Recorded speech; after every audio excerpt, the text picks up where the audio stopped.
What's up, guys? It's Shane. I go by the Rise and Grind Picker on YouTube. And today I'm doing this video because I feel like it's some pretty important information. Well, I might look like I'm in my pajamas, and I pretty much am. I'm working late tonight and I'm working on my eBay store. I'm listing, trying to get stuff listed. I do have almost a 4,000 item eBay store.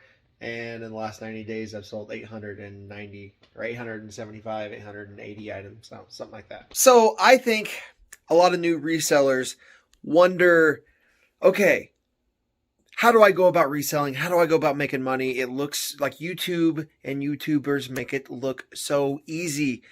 And there's some days I literally just think to myself, why did I leave my job to do this?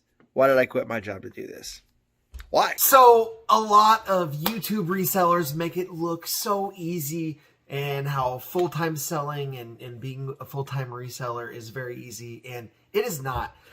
But I'm going to share a couple tips with you in this video that might actually help you, and it would actually make you think, wow, I'm glad I left my job, instead of why did I quit my job to do this. Well, and I'm going to also share something with you that happened to me.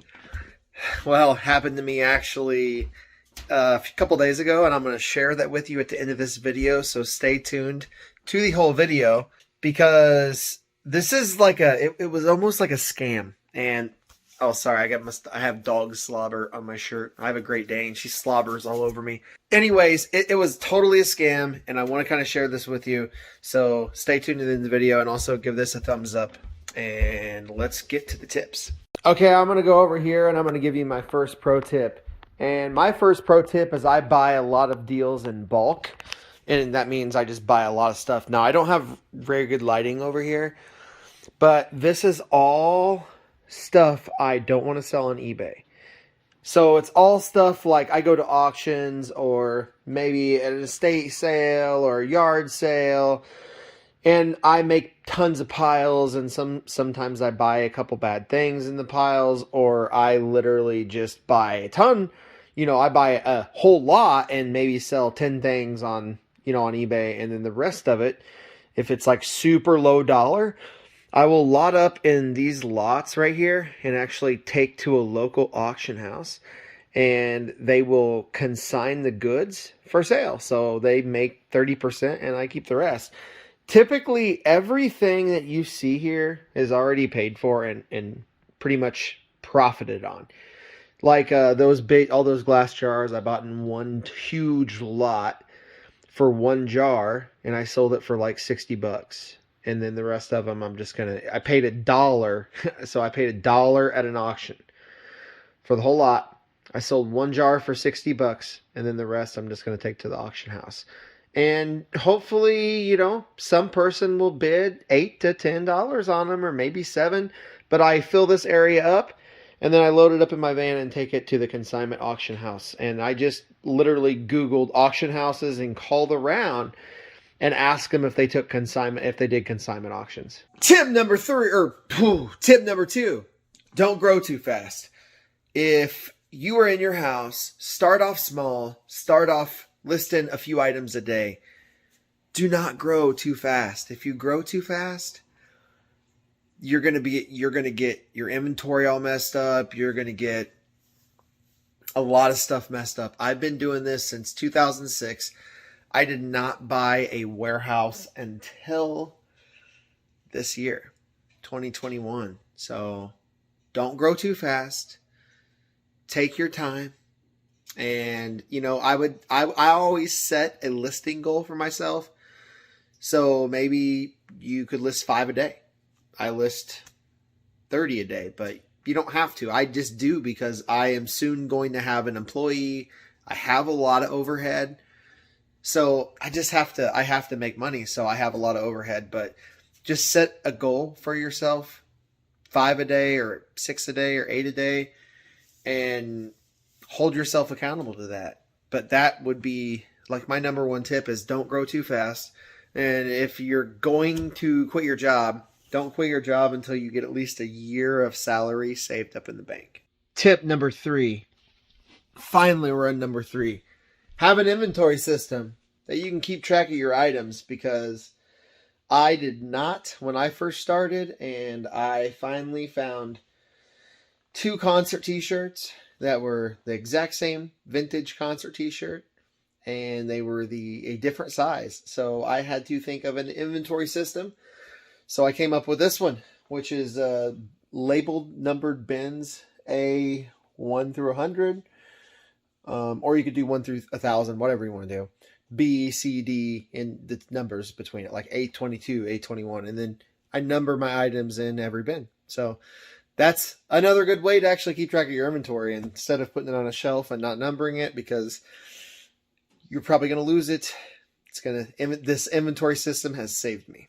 So now I got to tell you what happened to me with a scammer. Well, not really a scammer. Okay. I said scammer before, and that's going to be another video. But I have a really, really, really big tip where it could save you a lot of money, and you may not know about it. So let me tell you. All right, I'm going to tell you exactly what happened to me. All right, this is the crazy thing right here. So I sold 2 pairs of these jeans for $100 for both pairs, $50 each. They are actually Levi Strauss Gold Premium Comfort jeans, 54-32 width and length. That'd be inseam and waist. So, anyways, jeans are a really high return item. If you don't know what you're doing on eBay and you're listing them, they get returned a lot. They're very, very high return. So I offer free returns. Sometimes that is bad. A lot of people say to not offer free returns, but this is why I do it. So the second pair of jeans came back, wadded up in the package, just like this, with all the tags pulled off and just thrown in there. They have some slight wear to them, which they didn't when I sent them out. And so what I think happened is the buyer bought them. He wore them around because he just said they don't fit. I think he wore them around, and then either A, he found a cheaper pair and just said, I don't want to pay $50 a pair, and sent them back.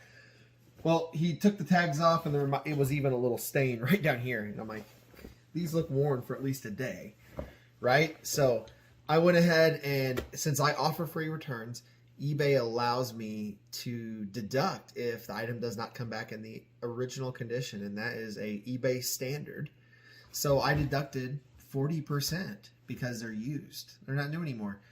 And I withheld, I think it was like $38 from the payment, something like that, from the return, because these were $50 a pair. So they're not new anymore. So I went ahead and did that. But if you offer free returns, you get to do that. If you don't offer free returns, hey, there's nothing bad about offering free returns or not offering returns. Okay, there's nothing bad about either of those. But what you have to understand is, if you sell new items, free returns is probably the best. But if you sell all pre-owned stuff, then really free returns doesn't matter. So just keep that in mind. So if you like this video, I appreciate it, and stay tuned for more content. I'll see you on the next one. I can't wait to show you guys and gals everything else we're going to do.